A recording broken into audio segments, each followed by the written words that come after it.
The night misfired, sirens in my ribs, moon stuttering like a broken metronome. I taste metal on my tongue, that spark before rain, and my hands tremble bright. The alley smells like hot wires and wet stone. Somewhere a neon vowel flickers, a glitch in the city's prayer. I want order, but the wind deals me random cards, each one a pulse of maybe. My heartbeat sinks to everything wrong. Trash can drums, traffic snarls, the clock coughing seconds. I think of the pack, waiting for a steadier howl. I think of the bruise I never named.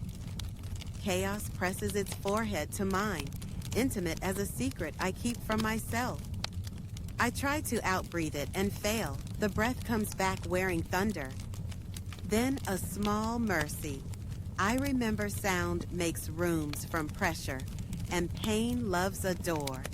I choose to open my mouth, not to scream, but to shape. Let the noise thread into a note. I aim the note at the fault line inside me and sing until change stops hiding. The city answers. Harsh becomes honeyed edge, and the glitch learns the rhythm of my throat. In the hush after, I know chaos is a key, and courage is what turns it.